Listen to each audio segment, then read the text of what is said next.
دیکھیں، میں نے پاکستان تحریک انصاف سے جب راستہ علیحدہ کیا تو میری پارٹی چھوڑنے کی جو وجوہات تھیں وہ ذرا مختلف تھیں۔ میری پارٹی چھوڑنے کی جو وجوہات تھیں وہ یہ تھی کہ پارٹی کے اندر آرگنائزیشنل سٹرکچر کا فقدان، اور اس کے علاوہ خواتین کی ریپرزنٹیشن نہ ہونا۔ یہ میں سمجھتی ہوں کہ جب تک خواتین ونگ جو ہے وہ فعال نہیں ہوتی کسی پارٹی میں، تو خواتین جو ہے وہ کس طریقے سے پارٹی میں رہ کر کام کر سکیں گی، جبکہ ان کی ترجمانی کرنے والی کوئی ریپرزنٹیشن کے لیے عورتیں موجود نہیں ہیں۔ میں پارٹی کے اندر مینیفیسٹو کمیٹی، جو پارٹی کی کانسٹیٹیوشن کمیٹی تھی پی ٹی آئی کی، اس کے اندر میں نے کلیدی کردار ادا کیا، اور میں کانسٹیٹیوشن کمیٹی کی ممبر رہی تھی۔ تو میں نے اس کانسٹیٹیوشن کے اندر مختلف لوگوں کے ساتھ ہم نے مل کر، جو پارٹی کے لوگ تھے پی ٹی آئی کے، ہم نے مل کر یہ چیز ترتیب کی تھی کہ خواتین کی ریپرزنٹیشن مرکز میں ایکول ہونی چاہیے، اور اس کے علاوہ خواتین کو ایک آٹونومس باڈی ان کی بننی چاہیے۔ مین جو ویمن ونگ ہے وہ خواتین کی وہ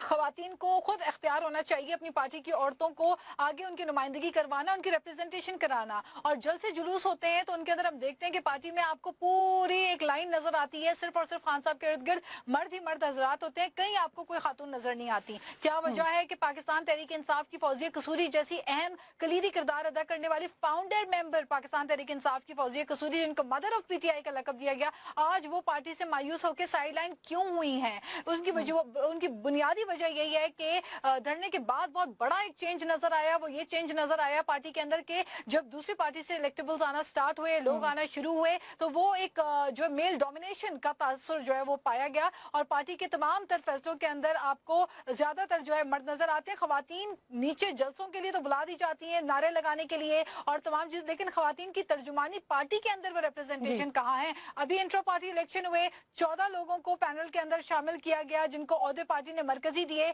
وہ تمام لوگ 14 کے 14، اس میں ایک بھی خاتون ناز نہیں جو ہے۔ آپ تو شکوے پھر آپ شکایتیں مجھے کر رہی ہیں بتائیے وہ کہ پارٹی جب امور کے حوالے سے ہیں، پارٹی کے معاملات کے حوالے سے، لیکن عائشہ گل علیہ کی جانب سے انتہائی سنگین الزام سامنے آیا ہے ایک بڑی پارٹی کے بڑے لیڈر کے حوالے سے۔ دیکھیں، وہ تو جو الزام لگا ہے، میں بذات خود اس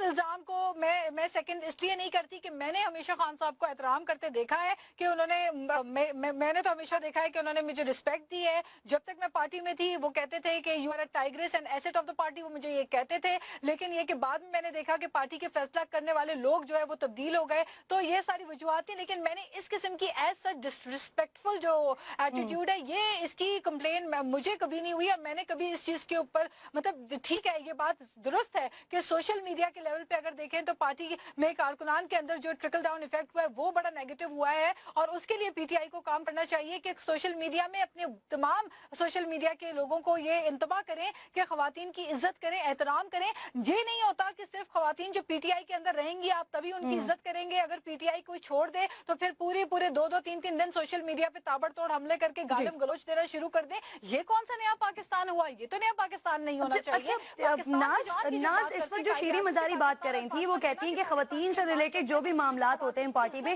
اس کو شیریں مزاری دیکھتی تھی۔ خان صاحب